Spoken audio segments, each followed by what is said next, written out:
Let's listen to Robert Jenrick, the Secretary of State for Housing, and his statement on cladding. Here he is.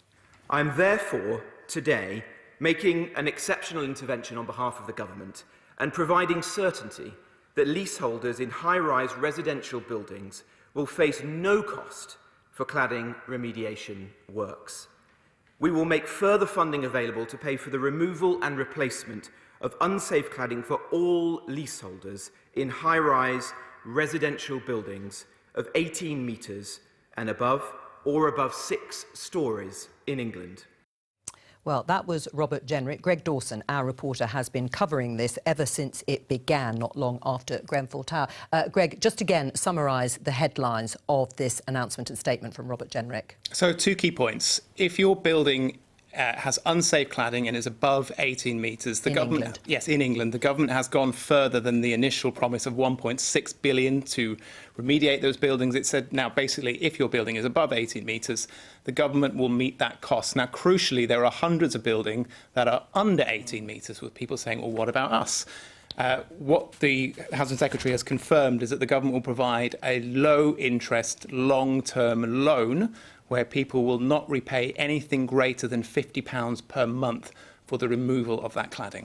Right, so that means there won't be any costs. I just heard Robert Jenrick saying for remedial works, as he called it, for those leaseholders in buildings above 18 metres in England. No, but the key point is a lot of them say this is not just about buildings covered in dangerous cladding, but just about fire safety in the building. So lots of these buildings that I've been to have wooden balconies. That's not cladding. They have fire cavity problems. There's a problem with the fire alarm. So this still potentially, well, obviously the Housing Secretary is still on his feet, but it still potentially leaves them on the hook for thousands of pounds of other costs. Right, well, let's talk to one of those affected. Giles Grover can talk to us now. Hello, Giles. You're in a 12-storey flat in Manchester that has flammable cladding on it. Is that right?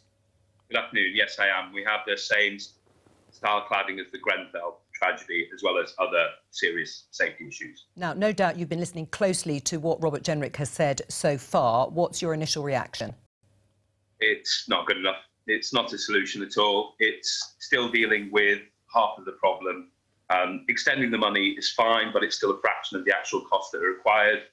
We've still got a range of issues that are not funded, whether it's internal issues with balconies, as has been mentioned, or serious structural issues. And essentially to leave behind the thousands, hundreds of thousands, millions of people in buildings under 18 metres is not acceptable, even if you give us those. Sorry. No, don't apologise. Giles, we have a minister here from the government, Robert Courts, obviously not specifically with responsibility for this, but what can you say to Giles? It's still only solving half the problem. Well, firstly, clearly we'll never forget the terrible tragedy of Grenfell, and I do very much sympathise with all of those who are in flats that are affected. And what's very clear at this stage is that in addition to the £1.6 billion the government has already said that they'd put in, there is now a very, very substantial further tranche of government help, and I hope that will be welcome. It's very difficult for me to comment upon the specifics of Giles' situation, but I'm sure everybody will be listening carefully to his concerns. Right. Giles, what would you like to say to the minister about what should be done? What should be done is the money should be put up front for all buildings that require remediation. There needs to be a proper assessment of risk for all buildings, not just over 18 metres, because under 18 metres as well. To say that we're going to give you loans to fix issues that just aren't our fault, you can say it's £50 a month, but how long is that for? It might be 20, 30, 40, 50, 60 years. It will ruin all property prices. It'll push thousands into negative equity. It's not a solution. They need to go back to the drawing board. Robert? Well, I would just refer to the very substantial step that the government has taken today. This is a major, exceptional government intervention, as the Secretary of State for Housing has just said just now, and I'm sure all of those concerns will be taken on board. But I do think this is a major step forward that should be welcomed. Right. Do you think the government will go back, though, and reassess and perhaps look at the situation for people living in buildings of under 18 metres so that they're not getting loans that they then have to pay back, Robert? Well, you've just heard the Secretary of State speak literally now, so he would have given out a great deal of detail in his statement there. And of course, I'm quite confident that the concerns that have been raised will be heard. Some of them there may be some answers to, and the others will be heard. But I think we should welcome this major step forward, this exceptional government intervention that we've heard today. Giles? I can welcome it if he wants, but we know it's not enough. We've been pushing for a proper, full solution for all buildings for 2 years now. And the government's now listening to it because they realise that all the MPs are now fighting it, all the media are covering it. But right now, you're still forcing a lot of people who are trapped through no fault of their own with the same issues in over 18 metres buildings. You're going to make them pay loans. You're going to ruin property prices. It's very dangerous. And you really need to think there's intended consequences and there's unintended consequences. So you just need to start again. It's not acceptable. We're not going to take the loans. It's a cladding tax. That's exactly what it is. Giles, thank you very much for joining us. And Robert, Giles mentioned MPs are now sort of getting involved in fairly large numbers on both sides, but particularly on the Conservative side. We had Jake Berry on the programme before Prime Minister's question saying he wouldn't accept anything less than actually also paying out for those who are in buildings under 18 metres. You'll have a problem on your hand politically too. Well, I think we should just welcome what the Secretary of State has announced today. All That's right, a well, very let's welcome that and put that aside. measure. But what about going further?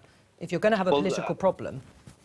Well, I'm sure all of those concerns from colleagues on all sides of the House will be heard by the relevant ministers, and if they'll consider that policy as they do at all time and keep that under review. But Emily, for today, this is a major step forward. Emily, why should the taxpayer foot the bill here? Why shouldn't it be building companies or manufacturers that have been involved in this? Why should it be taxpayers? Well, I kind of agree. And the government have promised 17 times that they're going to protect leaseholders and taxpayers when it comes to dealing with this issue. And the issue is about not just Grenfell-style cladding, which in Grenfell, of course, happened 3.5 years ago. It isn't just about buildings that are over 18 metres with that specific type of cladding, but there's all kinds of other things, such as has been said, balconies with wood on. I mean, I have buildings in my constituency that are like that, or we have buildings that are under 18 metres. They're still lethal, whether they're under 18 metres or whether they're over 18 metres, quite frankly. Now, they promised that leaseholders would not have to carry the can, and yet we're now being told, oh, well, some leaseholders will, but don't worry, it's only it's a loan, and other leaseholders won't. Well, and for some type of work and not for others. I mean, we've said that we should do the same sort of thing as been done in Australia, which is to set up a national cladding task force, which will look specifically at these issues. But it will take time, won't it, Emily? It'll take far too long, and they've already been waiting for years. Well, 3.5 years, exactly, 3.5 years. But nobody seems, in our view, to be properly getting a grip of this issue. We need to find out, we need to have a proper definition of what is deadly cladding, what is urgent fire safety work. How are we going to make sure that leaseholders and taxpayers are protected, and to make sure that the developers of these properties are the ones who are actually paying the price and not the rest of us. Emily and Robert, thank you very much. This has obviously got some way to go. Politically, it could be a big issue going on for the government, but also the idea of a task force does sound like it could be too lengthy. Yeah, I think so. And I think a lot of the complaint has been that this has taken so long already, and they really do want to get this solved now. People living in these conditions with this worry is clearly a problem. But I think there will be lots of Conservatives who aren't happy that this has gone quite far enough, without hearing the detail, but they'll hear more about it. But I think this is going to be an ongoing issue for the government. Robert Jenrick still on his feet. Greg, thank you very much for joining us, and you, Vicky, and of course, Robert Courts and Emily Thornberry for PMQs. I'll be back tomorrow at 12:15. Bye-bye.